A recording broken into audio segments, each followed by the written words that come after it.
Pois bem, meus amigos, é um prazer inenarrável tê-los conosco mais uma vez para continuarmos a abordagem dos aspectos relativos ao direito processual penal com vistas à sua aprovação no exame de ordem.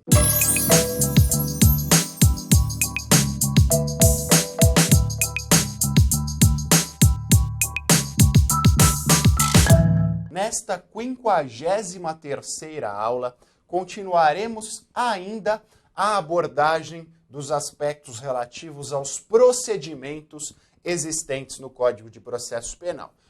Neste momento, começaremos a abordagem dos procedimentos especiais. Portanto, já estudamos os procedimentos comuns existentes no Código de Processo Penal, quais sejam procedimento ordinário, procedimento sumário e procedimento sumaríssimo. Portanto, neste momento, começaremos a abordagem dos procedimentos especiais. Estudaremos os procedimentos da Lei 11.343 de 2006, a Lei de Drogas. Estudaremos os procedimentos relativos ao Tribunal do Júri. É importante que se frise no que tange ao Tribunal do Júri.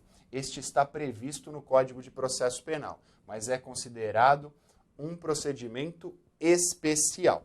Faremos também a abordagem dos procedimentos ou dos aspectos procedimentais dispostos na Lei 9.613 de 98, a Lei de Lavagem de Dinheiro. Faremos a abordagem dos aspectos procedimentais dispostos na Lei 12.850 de 2013, a lei que trata das organizações criminosas, e também faremos a abordagem dos procedimentos relativos aos funcionários públicos. Portanto, quando os funcionários públicos figurem como réus, como investigados nas ações penais. Meus amigos, antes da abordagem específica de todos esses elementos, acho importante mencionar aos senhores os aspectos relativos às velocidades do processo penal. Todos os senhores já tiveram acesso, mesmo que en passant, a uma teoria que é titularizada pelo professor Jesus Maria Silva Sanches, um professor da Universidade Pompeu Fabra, em Barcelona. Esse professor espanhol, em 1995, escreveu um livro chamado Do Direito Penal nas Sociedades Pós-Industriais. E no decorrer desse livro, o professor Silva Sanches fala das velocidades do direito penal e do processo penal. Ele fala que, em conformidade com o bem jurídico penal tutelado, ou com o bem, ou com o objetivo da aplicação da norma penal, o processo penal e o direito penal também terá determinada velocidade. Então, ele dividiu o direito penal, dividiu o processo penal em 3 velocidades. Direito penal e processo penal de primeira velocidade, direito penal e processo penal de segunda velocidade e o direito penal e o processo penal de terceira velocidade. E a doutrina pátria faz a contextualização destas velocidades do direito penal com alguns aspectos procedimentais previstos na nossa legislação. Por exemplo, o que é o direito penal de primeira velocidade? No direito penal de primeira velocidade, serão apurados crimes que tenham penas mais graves e, em virtude da gravidade das penas a serem impostas a estes crimes, serão preservadas as garantias processuais do sujeito investigado. Então, o que é o processo penal de primeira velocidade? Crimes sujeitos a penas mais graves, contudo, há a preservação de todas as garantias inerentes ao investigado, ao acusado. Mais garantias em virtude de penas mais graves. Meus amigos, a primeira velocidade do processo penal pode ser correlacionada com o procedimento ordinário existente no Código de Processo Penal. Por quê? nós estudamos o procedimento ordinário, nós estudamos o artigo 394 do Código de Processo Penal. E eu mencionei a vocês que estarão sujeitos ao procedimento ordinário os crimes cuja pena máxima seja superior a 4 anos. Então, como uma pena de 4 anos é considerada uma pena elevada, é necessário que haja a preservação de todas as garantias processuais. E nós estudamos também o procedimento ordinário e eu mencionei a vocês. O procedimento ordinário é um procedimento onde estão presentes mais formalidades. Nós mencionamos a questão do número de testemunhas, que no procedimento ordinário é maior, e uma série de outras peculiaridades. Então, primeira velocidade do processo penal no ordenamento jurídico pátrio é correlacionado com o procedimento ordinário. Segunda velocidade do processo penal diz respeito à supressão de determinadas garantias processuais em virtude do abrandamento das penas. Então, são penas pequenas e, em virtude do caráter ínfimo ou da pequenez destas penas, haverá supressão de algumas garantias processuais. A doutrina correlaciona a segunda velocidade do processo penal com o procedimento do GCRIM. Por quê? Nós já estudamos o procedimento da Lei 9.099 de 95. Estarão sujeitos ao procedimento do GCRIM os crimes cuja pena máxima seja de até 2 anos. Portanto, as infrações penais de menor potencial ofensivo. E, em virtude da pequenez, entre aspas, destas penas, na aplicação da Lei 9.099 de 95, das disposições da Lei 9.099 de 95, haverá a supressão de algumas garantias processuais. Pode, inclusive, e nós já estudamos a transação penal, haver um acordo entre as partes versando sobre temas objetos do direito penal. Nós estudamos o artigo 77 da Lei 9.099 de 95, que fala da transação penal. Portanto, meus amigos, segunda velocidade do processo penal. Penas mais brandas e supressão de garantias processuais. A aplicação conjunta destes dois elementos. Segunda velocidade do processo penal e a sua correlação com o procedimento comum sumaríssimo. E nós temos a terceira velocidade do processo penal, que talvez seja a velocidade mais difundida doutrinariamente, mais difundida atualmente. E por quê? A terceira velocidade do processo penal é composta pela junção de elementos relativos à primeira velocidade e elementos relativos à segunda velocidade. Da primeira velocidade, nós vamos extrair o elemento relativo às penas mais graves. Então, na terceira velocidade do processo penal, os crimes estão sujeitos a penas mais graves.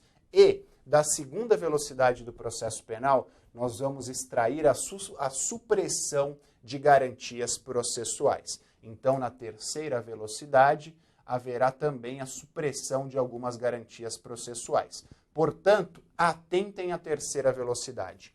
Crimes sujeitos a penas mais graves, apesar disso, há a supressão de garantias processuais. Penas mais graves e supressão das garantias processuais. A terceira velocidade do processo penal é associada à doutrina chamada de direito penal do inimigo. Todos os senhores já tiveram acesso ao direito penal do inimigo, que foi construído pelo professor alemão Gunther Jacobs em 1984, Gunther Jacobs em 1984, e o direito penal do inimigo diz respeito, de forma bastante superficial, ao tratamento dispensado àqueles que são considerados inimigos do Estado, aqueles que não têm a capacidade de conviver em conformidade com o estabelecido pela ordem social. Por isso são considerados inimigos do Estado. Então, terceira velocidade, correlação com o direito penal do inimigo. Penas mais graves, contudo, há a supressão de garantias processuais. Como exemplo, nós podemos citar Guantánamo, que é uma prisão sob a batuta dos Estados Unidos, mas que fica no território de Cuba. Em Guantánamo estão presos sujeitos acusados da prática do terrorismo. E estes sujeitos estão lá há muitos anos, existem pessoas que estão lá há mais de 10 anos, independentemente da aplicação de qualquer garantia processual. Então, eles estão sujeitos a penas graves, contudo, são escassas as garantias processuais que lhes são conferidas. Tá, meus amigos? Então, eis o processo penal de terceira velocidade. Meus amigos, no ordenamento jurídico pátrio, no ordenamento jurídico atual, existem doutrinadores de forma minoritária que fazem a correlação de algumas legislações vigentes ao direito penal de terceira velocidade. A antiga Lei 9.034 de 95, que falava das organizações criminosas, tinha aspectos que eram correlacionados ao direito penal de terceira velocidade. Por quê? Havia a supressão de determinadas garantias processuais. Todos os senhores sabem que esta lei foi abrogada pela Lei 12.850 de 2013, lei esta que será estudada por nós. Então, no momento oportuno, eu farei a análise dessa lei e voltarei a falar do processo penal de terceira velocidade ou do direito penal do inimigo. Meus amigos, transposta essa fase relativa à teoria das velocidades do processo penal, que vem sendo cobrada cada vez mais, por isso despendi um pouquinho do nosso tempo falando, mesmo que brevemente, sobre ela. Então, transposta essa fase, começaremos a análise dos aspectos procedimentais relativos à Lei 11.343 de 2006, a Lei de Drogas. Meus amigos, num primeiro momento é necessário que se frise o seguinte: há a complementação entre os aspectos procedimentais dispostos no CPP e nas leis especiais. A Lei 11.343 de 2006, por exemplo, faz menção a aspectos procedimentais. E estes aspectos procedimentais devem ser analisados em conjunto com as disposições do Código de Processo Penal. Então, no que for omissa a lei especial, haverá a aplicação dos aspectos gerais do CPP. E no que forem contrárias, nós mencionaremos a vocês. Num primeiro momento, gostaria que os senhores atentassem a 2 artigos da Lei 11.343 de 2006. O artigo 51, que fala do prazo para a realização do inquérito policial nos crimes sujeitos à lei de drogas. Meus amigos, nós já estudamos inquérito policial e vocês sabem que o prazo do inquérito policial, conforme estabelecido no Código de Processo Penal, portanto, regra geral, é de 10 dias para o réu preso e 30 dias para o réu solto. Código de Processo Penal. A par desta previsão, o artigo 51 da Lei 11.343 de 2006 diz o seguinte: no caso dos crimes dispostos entre os artigos 33 e seguintes da Lei 11.343 de 2006, o inquérito terá prazo de 30 dias quando indiciado estiver preso e 90 dias quando o acusado, o investigado ou o indiciado estiver solto. Então, primeira distinção, o prazo para a realização do inquérito policial. 30 dias, réu preso, 90 dias, réu solto, lei de drogas. E o segundo artigo ao qual devo fazer menção é o artigo 54 da lei de drogas. E por quê? Nós já estudamos, meus amigos, o prazo para o oferecimento da denúncia pelo promotor de justiça no Código de Processo Penal. Eu fiz, inclusive, uma brincadeirinha para que os senhores decorassem. Qual é o horário que o promotor vai embora do fórum? 5h15 da tarde. Portanto, Código de Processo Penal, prazo para oferecimento da denúncia. 5 dias, réu preso, 15 dias, réu solto. Eis os prazos do Código de Processo Penal. No que tange à lei de drogas, haverá um único prazo para o oferecimento da denúncia pelo promotor de justiça. E, independentemente do réu estando o réu preso ou estando o réu solto, o prazo para o oferecimento da denúncia na lei de drogas será de 10 dias. Preso ou solto, 10 dias. Preso ou solto, 10 dias. Previsão específica da lei de drogas. Meus amigos, eram estes os aspectos iniciais relativos à Lei 11.343 de 2006. No nosso próximo encontro, continuaremos a abordagem dos aspectos procedimentais desta lei e começaremos também a abordagem dos aspectos procedimentais da Lei 9.613 de 98, a Lei de Lavagem de Dinheiro. Até lá, galera. Valeu. Tchau.